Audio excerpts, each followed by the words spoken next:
In this tutorial, I am going to go through the options on the level settings window.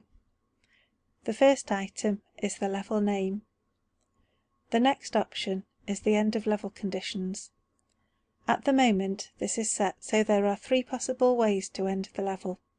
The first is by reaching a level complete trigger. The second is by running out of time on a level complete timer. And the third is by killing all enemy.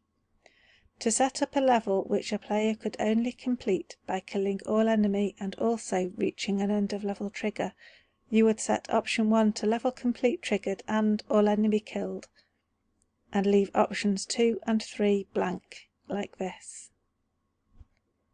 The next option is background music. You can choose from a list by clicking the name, or select the delete icon to have none. To add your own music, put it in your Shoot 'em Up Kit Projects audio folder in OGG format, and it will appear on the list. There is a choice of 5 background types: None, Skybox, Sky Entity, Sprite, and Colour. If you choose the Skybox, the current selection will be displayed. To change it, click it to bring up a list of available options. I will choose this one. As you can see, the skybox effectively surrounds the game area with scenery above, below and on all sides. You can choose whether to display the skybox in the editor or just in-game.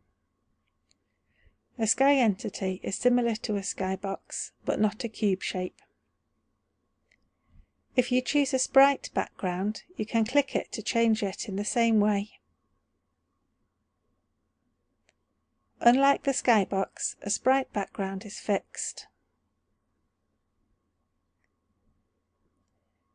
You can scale or rotate the sprite, and choose whether to display the sprite in the editor or just in-game. If you choose colour, you can select a colour using the slider bars, or click the colour box to bring up a colour picker. Next, you can choose to switch on gravity in your level and set its force and direction. You can also choose to set a ground plane and give its position. Setting Ignore Collision Depth will cause a collision between objects that appear to touch on screen, even if one would pass behind the other. This is a technique used in some classic shooters. Setting Pixel Perfect Collision gives more accurate collision detection, but affects performance. Edit Collision Groups allows you to set what entity types can collide. For example, at the moment the player will collide with any other entity, but I will set it so that collisions between players and player bullets will be ignored. I will also set it so collisions between enemies and enemy bullets will be ignored. You can set the ambient light colour and intensity using the slider bars.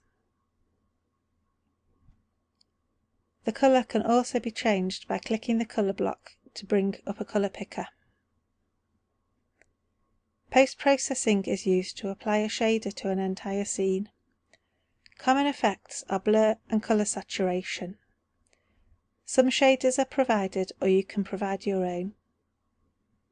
Thank you for listening.